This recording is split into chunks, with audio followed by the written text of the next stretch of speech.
En esta mañana quiero compartirle algo que, eh, mm, la verdad me gustó la frase, porque la frase es, este, no debo olvidar de donde Dios me sacó para que hoy esté donde estoy. No debo olvidar de donde Dios me sacó para que hoy esté donde estoy. Y tengo un relato, como tanto otro, quizás lo hayan escuchado también, que habla un poco de eso, de no olvidarse de donde Dios nos sacó. En este caso es un relato secular, es un cuento, una leyenda, pero que viene al caso. Así que prestemos atención al relato y vamos a compartirlo juntos, que tiene una gran lección para todos nosotros. Latif era el mendigo más pobre de un pueblo del Medio Oriente. Cada noche dormía en el salón de una casa diferente frente a la plaza central de la ciudad. Todos los días yacía bajo un árbol diferente con la mano extendida y la mirada perdida en sus pensamientos. Todas las tardes comía de la limosna o de las migajas que traían algunas personas caritativas. Pero para sentir que merecía la limosna que recibía, se ofreció a contestar preguntas que le hacían a cambio de monedas, si es que quedaban satisfechos con la respuesta. A pesar de su apariencia y la forma en que pasaba sus días, Latif era considerado por todos como el hombre más sabio del pueblo, quizás no tanto por su inteligencia, sino por todo lo que había vivido. Una mañana soleada, el propio rey de ese condado apareció en el mercado, rodeado de guardias, caminó entre los puestos de fruta y baratijas y en medio de mucha gente encuentra a Latif, que dormía a la sombra de un roble y preguntaba a sus asesores, ¿quién es este hombre? Alguien le dijo que estaba frente al más pobre de sus súbditos, pero también frente a uno de los hombres más respetados por su sabiduría, y quien a cambio, por su conocimiento, pedía monedas.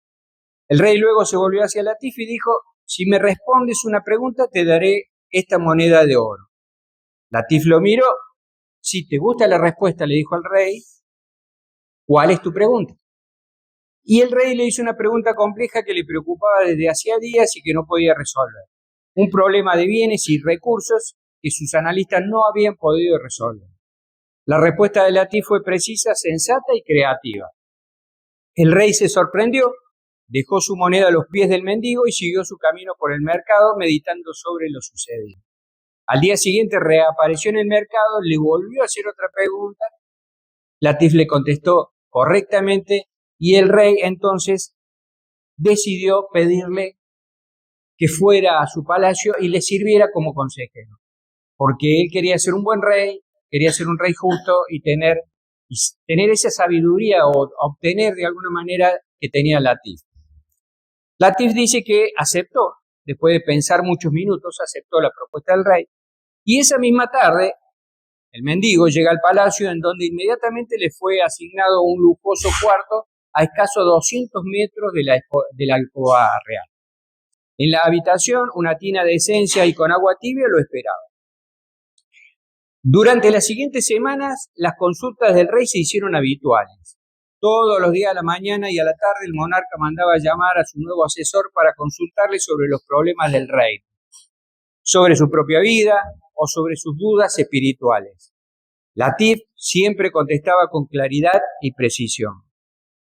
El recién llegado se transformó en el interlocutor favorito del rey.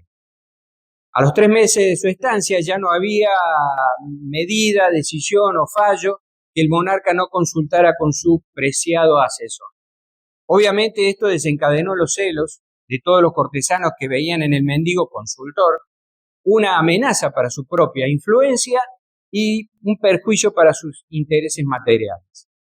Un día, todos los demás asesores pidieron audiencia con el rey. Muy preocupados y con gravedad le dijeron, tu amigo Latif, como tú lo llamas, está conspirando para derrocarte. No puede ser, dijo el rey, no lo creo. Puedes confirmarlo con tus propios ojos, le dijeron. Cada tarde a eso de las 5, Latif se escabulle al palacio hasta el ala sur y en un cuarto oculto se reúne a escondidas, no sabemos con quién. Le hemos preguntado a dónde iba alguna de esas tardes y ha contestado con evasivas. Esa actitud terminó alertándonos sobre su conspiración. El rey se sintió defraudado y dolido, debía confirmar esa versión. Y esa tarde a las 5, él aguardaba oculto al rey en un recodo, en una escalera, y desde allí vio como en efecto Latif llegaba a la puerta, miraba hacia los lados y con la llave que colgaba del cuello abría la puerta de madera y se escabullía sigilosamente dentro de ese cuarto misterioso. ¿Lo viste?, le gritaron los cortesanos. ¿Lo viste?, le gritaron al rey. Seguido de su guardia personal, el monarca golpeó la puerta y se escuchó: ¿quién es? Soy yo, el rey, dijo. Ábreme la puerta. Latif abrió la puerta. No había nadie allí, salvo Latif. Ninguna puerta, ventana, ninguna puerta secreta, ningún mueble que permitiera ocultar a alguien. Solo había en el piso un plato de madera desgastado, en un rincón una vara de caminante y en el centro de la pieza una túnica raída colgando de un gancho en el techo. ¿Estás conspirando contra mí, Latif?, le preguntó el rey. ¿Cómo se te ocurre, majestad?, contestó. De ninguna forma. ¿Por qué lo haría? Pero vienes aquí cada tarde, todas las tardes, en secreto. ¿Qué es lo que buscas si no te ves con nadie?, le dijo el rey. ¿Para qué vienes a este cuchitril a escondidas? Latif sonrió y se acercó a la túnica harapienta que pendía del techo, la acarició y le dijo al rey: hace solo 6 meses, cuando llegué, lo único que tenía era esta túnica, este plato y esta vara de madera. Ahora me siento tan cómodo en la ropa que he visto, es tan confortable la cama en que duermo, es tan halagador el respeto que me das y tan fascinante el poder que regala mi lugar a tu lado, que vengo cada día para estar seguro de no olvidarme quién soy y de dónde vine. Fíjense que es bellísimo el cuento. Yo por ahí no lo pueden apreciar o valorar por mi relato, pero si lo pueden leer, léanlo. No, cualquiera diría, no está en la Biblia. No está en la Biblia. Puede ser la historia de cualquiera de nosotros. Podría ser la historia de mucha gente. Un hombre que era mendigo, un hombre que tenía un don, un hombre que fue puesto en una posición en la que ya no le hacía falta nada, tenía poder, tenía influencia. Pero este hombre no quería olvidarse de quién era, de dónde había salido. Y por eso todos los días iba a ese cuarto y tenía esos 3 elementos que solo él sabía y que habían formado parte de su vida, de una vida dura, de una vida difícil, pero que ahora eran parte del pasado, pero él no quería olvidarse de eso. ¿Por qué? Porque valoraba lo que tenía en el presente. Y para valorar lo que tenemos en el presente no tenemos que olvidarnos de donde Dios nos sacó. Y acá va la prédica, la palabra que Dios hoy tiene para nosotros, para aquellos que alguna vez Dios obró en nuestras vidas de una manera poderosa, milagrosa, de amor sobre todo, y que por ahí nos olvidamos, porque empezamos a caminar en el transcurso de la vida, seguimos adelante, y nos olvidamos de ese detalle, de ese gran detalle. Y esto que digo no lo digo para que uno viva pensando o viviendo en el pasado, no se trata de eso, porque no es bueno vivir en el pasado. Siempre hay que mirar el presente y hacia el futuro. Pero el pasado debiera ser una experiencia. Pero hay un hecho en particular que cada uno sabe, que Dios obró en algún momento, que allí estaba Jesús, que allí estaba el Espíritu Santo, obrando y tocando nuestra vida, quizás sanando una enfermedad, quizás dando fortaleza en un momento difícil, quizás aportando algo económico en un momento que estabas mal, quizás dando un plato de comida, quizás acompañándote en un momento que te sentías solo, desganado, triste, quizás en ese momento que no podías dormir porque estabas mal, porque estabas preocupado, estresado, enfermo, y el Señor estaba allí diciéndote: dormí tranquilo que yo estoy. Hay muchos momentos en nuestras vidas que Dios obra, pero nosotros tendemos a olvidarlo, tendemos a dejarlo de lado como hizo en algún momento el pueblo de Israel. El pueblo de Israel, sabemos la historia, 400 años de esclavitud, terribles situaciones. ¿Cómo hemos estado nosotros cuando estábamos en el mundo? De alguna manera, ¿no? No es que sea catastrófico porque algunos por ahí en el mundo le ha pasado bomba, dicen. Pero no nos damos cuenta que éramos esclavos, no nos hemos dado cuenta que éramos esclavos de esas situaciones que nos alejaban de Dios, porque el día de mañana, cuando partamos de este mundo, si nosotros permanecíamos en ese confort, en esa esclavitud que nos hacía tan feliz de la vida mundana, sin Dios, y no íbamos a perder una vida eterna. Entonces el Señor obra siempre, está obrando siempre, una y otra vez viene, pero hay hechos puntuales como este que hizo con el reino de Israel o lo que eran esclavos, el pueblo de Israel en ese momento. Cuando clamaron, cuando le pidieron al Señor, Señor, ¿a dónde estás? Te necesitamos. El Señor siempre estuvo ahí, estaba esperando nomás que clamaran. Y eso es lo que el Señor quiere de nosotros. No solamente clamor, quiere que hablemos, quiere que le contemos, quiere que le compartamos, quiere que abramos los ojos y digamos gracias, Señor, porque es un día más de vida, porque tengo una persona que quiero al lado, o porque quizás no la tengo, pero gracias, Señor, por esa persona que me dio ese tiempo. Y hoy no está, pero estoy feliz, o estoy bien, o estoy conforme, o estoy contento porque te tengo a vos. Qué bueno, ¿no? Poder decirle eso al Señor desde el primer momento del día y después en el transcurso del día. Eso es vivir agradecido. Y el Señor dice que escuchó a este pueblo que estaba pasando una situación difícil y lo llevó por el desierto, lo sacó de esa esclavitud con milagros, con prodigios. Y lo llevó por el desierto con más milagros y más prodigios, le fue proveyendo, le fue dando, lo fue acompañando. Y este pueblo, cuando llega a donde debía llegar, se olvida de Dios. Y en el camino muchas veces se olvidó, renegó. ¿Cómo es el paralelismo con nuestras vidas, no? Porque Dios nos saca de situaciones realmente difíciles, dolorosas, fuertes. Y le damos gracias al Señor. Y por ahí estamos en ese momento fortalecidos. Pero después empezamos a caminar la vida diaria, el trabajo, la escuela, las actividades diarias, ama de casa, profesional, empleado, actividades. Pero nos olvidamos del Señor. Y cuando suceden cosas de la vida diaria también, nos olvidamos que el Señor está ahí, hasta por ahí renegamos del Señor, porque ¿por qué me pasa esto si yo tal cosa? ¿Por qué si yo acepté? ¿Por qué si...?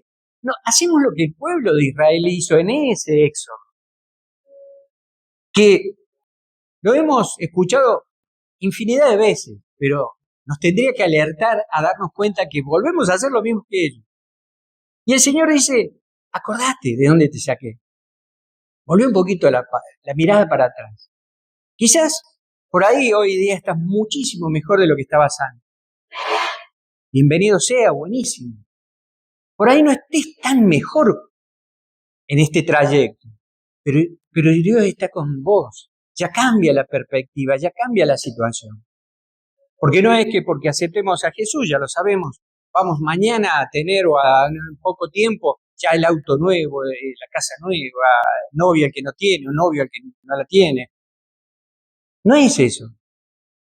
Es que Dios te va a ir dando a medida de lo que Él cree que es necesario para vos, de lo que no cree, que sabe que es necesario para vos, te va a ir dando lo que Él sabe que es bueno para vos. Y vos vas a seguir caminando un camino que es difícil, un camino que es complicado, el camino del desierto probablemente. En el que por ahí, fíjate que el pueblo de Israel iba caminando por el desierto, iban millones, pero, y en tu vida también por ahí estás rodeado de gente y te sentís solo. Hay momentos que te sentís solo. Pero ahí es donde Dios te dice, acordate que estoy yo ahí, acordate de dónde te saqué, acordate de esa situación que viviste, acordate de ese momento que te quebraste, te arrodillaste y dijiste, Señor, ¿dónde estás? Y yo estuve ahí. Quizás no de la forma que nosotros hubiéramos querido, quizás de otra forma, pero Dios está siempre ahí. Y aquel que recuerda y que es agradecido, las bendiciones vienen. Y cuando hablo de bendiciones, estoy hablando de lo material, que sí puede venir. Estoy hablando de bendiciones espirituales, llenura del Espíritu, presencia de Jesús en nuestra vida. ¿Y cómo cambia esa situación? ¿Vamos a seguir sufriendo algunas pérdidas? Sí, extrañándonos. ¿Vamos a luchar por otras pérdidas aún materiales también? Sí, nos va a costar volver a empezar. ¿Va a venir el enemigo y nos va a arrebatar ciertas cosas? Sí, pero cuando estamos con Cristo en nuestra vida, cambia. Es otra lucha, es otra fuerza. Ya lo vemos de otra manera a esos problemas. Y podemos seguir adelante, porque sabemos que no estamos solos. Dios está con nosotros, pero es básico para todo cristiano, es importante. Por eso fallamos muchas veces porque nos olvidamos de dónde Dios nos sacó. Fácilmente. Nos olvidamos de alguien y empezamos a renegar. Y renegamos de Dios y nos enojamos y fluctuamos. No voy a la iglesia, sí voy a la iglesia, creo en Dios, no creo en Dios, ya no sé qué pasa, no sé si sigo orando, oro, ya no hago nada, o si lo hago, o vuelvo a hacerlo. Fluctuamos porque nos olvidamos de ese momento. Qué importante que es, ¿no? Qué importante que es acordarse de ese momento. Cada uno de los aquí presentes sabe, y el que esté en las redes, sabe que hubo un punto de inflexión, un momento en la vida que te quebraste y que Dios obró y que sentiste la presencia del Señor allí. Y que te animó y que pudiste seguir gracias a eso. Y el pueblo de Israel dice que salió por el desierto y cuando llegó a la tierra se olvidó, pero el Señor se lo había advertido. El Señor en Deuteronomio 8:11 dice, cuídate de no olvidar de Jehová tu Dios. Cuídate, que nos cuidemos. A ver, no dice te voy a cuidar que no te olvides. El Señor dice cuídate. Es una tarea nuestra. Nosotros debemos evitar olvidarnos de Dios. No le demos la carga al Señor. Che, Dios, como el despertador toda la mañana, haceme sonar algo cuando yo vea que me olvide. No. Nosotros debemos cuidarnos de olvidarnos de Dios. Recordando el pasado, teniéndolo presente, permitiéndole que esté en nuestra vida, en nuestras decisiones. Cuidar de no olvidarnos de Dios. Y no es solo el venir a la iglesia o no, es la vida diaria. Que Dios esté allí.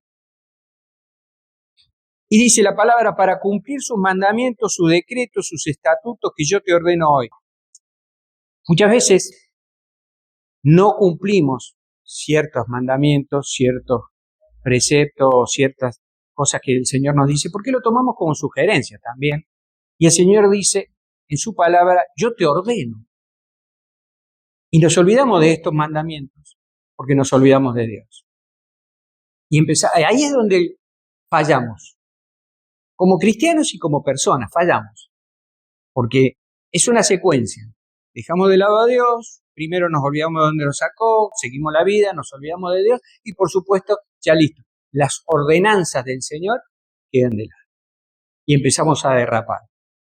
Y después, cuando pasan cosas difíciles, situaciones difíciles, empezamos a preguntar al Señor, ¿por qué? ¿Dónde estás? ¿Qué pasó? ¿Me dejaste? Y en realidad ya lo habíamos dejado nosotros, fuera de nuestra vida. Y dice el Señor, no te olvides, ¿por qué? No suceda que comas y te sacies y edifiques buenas casas y que habites y tu vaca y tus ovejas se aumenten y la plata y el oro se multipliquen y todo lo que tuvieres se aumente. Mira, no suceda. Y sucede. Cuando empezamos a estar bien, cuando empezamos a sentirnos plenos, tranquilos, un poco más cómodos y hasta si lo económico suma, ya está. ¿Qué hacemos? Tendemos a olvidarnos de Dios, a dejarlo. Ya total, tenemos para el asadito del domingo, listo, nos sentamos en familia o solo, con quien sea, a comer el asadito, pero Dios ya no está ahí en ese asado. Digo asado, cualquier actividad que hagamos. Porque nos sentimos saciados. Y ya cuando nos sentimos saciados, es típico, no te necesito, Señor, tanto, ya no es tanto. Porque tendemos a no recordar. Y dice el Señor, y se aumente todo y se multiplique todo lo que tiene y se enorgullezca tu corazón y te olvides de Jehová tu Dios que te sacó de tierra de Egipto, de casa de servidumbre. Fíjate, y se enorgullezca tu corazón, del orgullo. Al ser nosotros los poderosos, los omnipotentes, lo que podemos hacer todo, hay un trecho cortito. Y cuando se enorgullece nuestro corazón, nos envanecemos. Creemos que nosotros somos los poderosos. ¿Cuántos hay que andan por ahí predicando? Dale que vos podés, cree en vos, dale para adelante, vos sos tu único Dios, te lo dicen. Hay muchos que están predicando eso ahora. Que nosotros solos podemos, no podemos solos. tenemos un creador, alguien que nos cuida, que nos alienta y que nos da el poder con su Espíritu Santo. Pero sin ese poder, en algún momento vamos a caernos, vamos a tropezar. Y dice el Señor también que te sacó de la tierra de Egipto de casa de servidumbre, de esclavitud, que te hizo caminar por un desierto grande, espantoso, lleno de serpientes, ardientes, de escorpiones y de sed, donde no había agua, y Él te sacó agua de la roca del Pedernal, que te sustentó con maná en el desierto, comida que tus padres no habían conocido, afligiéndote y probándote. Fíjate, todo eso pasamos. En ese trayecto Dios le proveyó, lo que sabemos, maná, codornices, los proveyó, le dio agua. Siempre hay provisión de Dios, siempre. A veces no la percibimos o no nos damos cuenta porque no tenemos un contacto con Él. A veces es así. Comenzamos el día y le damos para adelante y olvidamos ese saludo, como irse y no darle un beso a la señora antes de irse, a la esposa o al hijo, un abrazo. Con Dios es lo mismo. No le decimos chau, hasta luego, por lo menos. Y el Señor siempre nos va sustentando en el andar. Porque a pesar de todas las situaciones difíciles, dice el Señor, habiéndote dado, afligiéndote y probándote, ¿para qué? Para que a la postre hacerte bien. La palabra de Dios dice eso. ¿Por qué? Porque Él sabe que después te va a hacer bien todo lo que Él te hizo pasar o lo que Él permitió que te pase. Y en el camino te fue proveyendo y te fue dando. Y te fue acompañando y te fue esforzando y te fue dando la fuerza. ¿Por qué? Porque Él quiere lo mejor para nosotros. Para cada uno de nosotros, Él quiere lo mejor. Lo mejor es Cristo, lo mejor es Dios, lo mejor es el cielo. Pero también quiere que disfrutes lo mejor aquí en la tierra. Que lo vivas, que lo valores. Y el Señor aquí en la palabra dice, todo eso lo pasaste para hacerte bien. El Señor quiere hacernos bien. Y que digas en tu corazón, guarda con esto, el Señor le advierte, mi poder y la fuerza de mi mano me han traído esta riqueza, que es lo que decía recién. Terminamos a veces envaneciéndonos, permitiendo que el orgullo nos invada y creer que tengo lo que tengo por mi esfuerzo solamente. Mi esfuerzo tiene que estar, por supuesto, porque uno, si le pide, Señor, ayúdame, estoy sin trabajo, necesito trabajo, hay que salir a buscarlo, esforzarse, pero pedirle al Señor, acompáñame, ayúdame, provéeme, por supuesto. El esfuerzo nuestro está en cada cosa que hacemos. Pero sin Dios, nos lleva a creernos que nosotros somos los todopoderosos, que lo hacemos solos. Y el Señor nos advierte de eso. Ya en el libro de Deuteronomio, de allí en más, toda la Biblia, toda la palabra de Dios.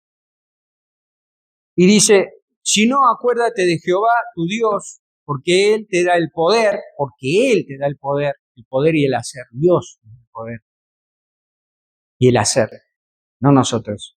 Dios nos da el poder para hacer las riquezas a fin de confirmar su pacto que juró a tu padre como en ese día. Hasta aquí vemos que el Señor dice, yo te sustento, yo te hago caminar por donde yo quiero, aunque sea difícil y tengas luchas, yo te sustento, te proveo, te doy el poder, soy yo, dice el Señor. De eso no debemos olvidarnos, acuérdate, dice, acordate, acordémonos. ¿Por qué? Porque también dice el Señor, y acá es donde por ahí muchos nos quedamos con que Dios da, y es tan bueno que da, siempre da y perdona, y es cierto, lo va a hacer infinitamente hasta que el día que nos llame a su presencia. Y el día que nos llame a su presencia entra esto que voy a leer. Mas si llegares a olvidar de Jehová tu Dios y anduvieres en pos de dioses ajenos, y le sirvieres a ellos y te inclinares, yo lo afirmo hoy contra vosotros que de cierto pereceréis. Venimos hablando en el auto de eso. Dios es justo, Dios es amor, pero dentro de su amor y su justicia para con nosotros, también el día de mañana nos va a juzgar. ¿Nos va a premiar o nos va a castigar? No es tirano, es un padre. ¿Qué es lo que veníamos hablando? Los padres hacemos eso con los hijos. Los enseñamos, los exhortamos, los retamos, los guiamos, los felicitamos y cuando hay que castigarlo, lo castigamos. Y hablo algo normal, ¿no? Dios obra como un padre, porque es un padre. Y si no lo vemos así, nos perdemos grandes cosas en él. Y el Señor dice, todo esto, pero guarda, porque si el día de mañana estás en mi presencia y no has cumplido, no me has dejado entrar en tu vida, vas a morir. Por supuesto que vamos a morir en esta vida, pero vamos a morir en la próxima también. ¿Y qué tenemos que hacer nosotros para poder recordar de dónde Dios nos sacó? Hay una palabra en hebreo que dice que es masebot. ¿Qué son los masebot? Son monumentos erigidos como recordatorios que hacía el pueblo de Israel. Masebot.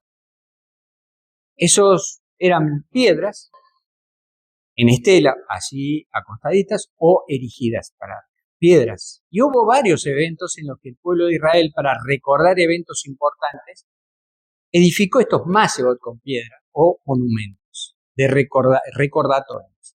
Por ejemplo, las 12 piedras en el Jordán, en Josué 4:1-9 dice, Josué ordenó levantar un altar de piedras del lecho del río para que cuando las futuras generaciones preguntaran su significado, se le contara cómo Dios detuvo las aguas para que cruzaran a salvo. Eso es un recordatorio. Otro recordatorio es en Génesis 28, cuando dice que Jacob levantó una piedra, un altar, después de soñar con una escalera que lo conectaba al cielo. Y ese lugar fue llamado Betel, casa de Dios. Otro evento también de Masebot es en Primera de Samuel, donde dice que Samuel colocó una piedra para conmemorar una victoria militar otorgada por Dios. Y en ese lugar se llamó Ebenezer. Hasta aquí nos ayudó el Señor. Y otro Masebot también fue en Éxodo 17, cuando Moisés edificó un altar después de la victoria contra Amalek y le puso por nombre Jehová Nisi, el Señor es mi estandarte. Todos estos Masebot deberían estar en nuestro hogar, pero principalmente en nuestro corazón y en nuestra mente. Erigir esos altares, esos Masebot. Suena graciosa la palabra, pero sería bueno que nos la grabemos. Y hagamos un Masebot nosotros, en nuestro corazón y en nuestra mente. Y por supuesto, si en algún lugar de tu hogar tenés un espacio para recordar al Señor, ese también es un Masebot. Como hizo el pueblo de Israel, debemos hacer nosotros. Un recordatorio para que las futuras generaciones también lo recuerden y lo sepan. Nuestra vida es como el pueblo de Israel. Y nosotros podemos hacer que nuestras futuras generaciones, nuestros hijos, nuestros nietos, recuerden de alguna manera que hubo un momento que Dios obró y que cambió toda una historia.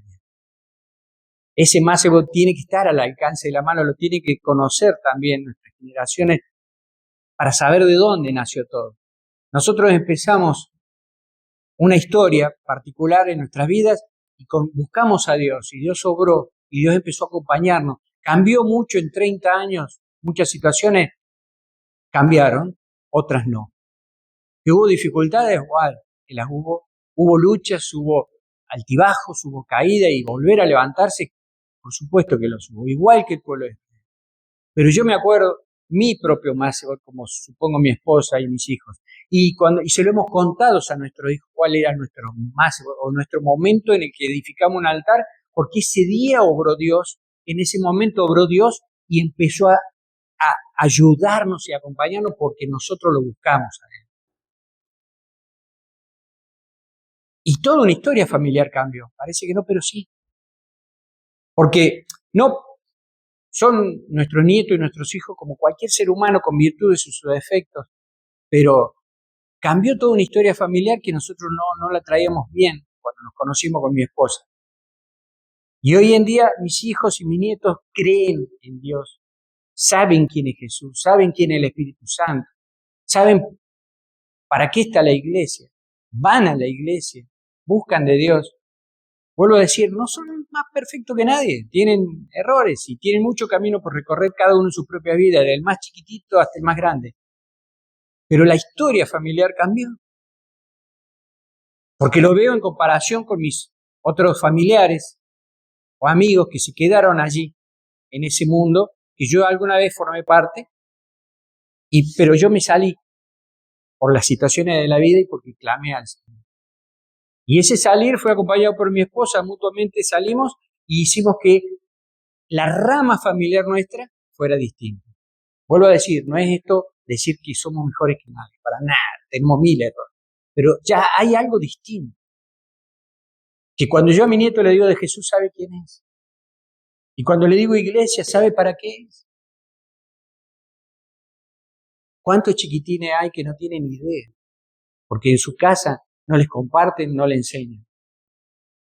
En alguna época mis hijos, el mayor supo venir a preguntarle a la madre de qué religión era. Porque así fue la pregunta, porque le preguntaban en el colegio y no sabían, porque nosotros todavía no estábamos con ese. Fíjense. Y esa es la situación de muchos niños hoy que por ahí no tienen idea quién es Dios, quién es Jesús, qué hace, qué puede hacer.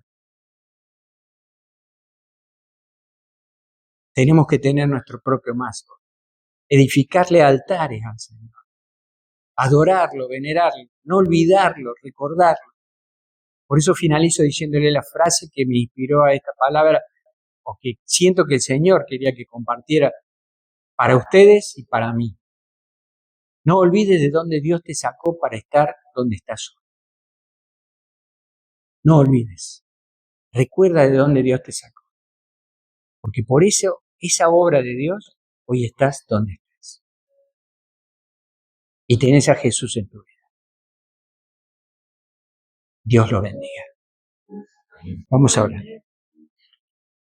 Gracias, Señor, por tu bendición, por tu palabra, por tu llenura. Gracias, Señor, porque un día obraste en nuestras vidas y dijiste, hijo, hija, aquí estoy.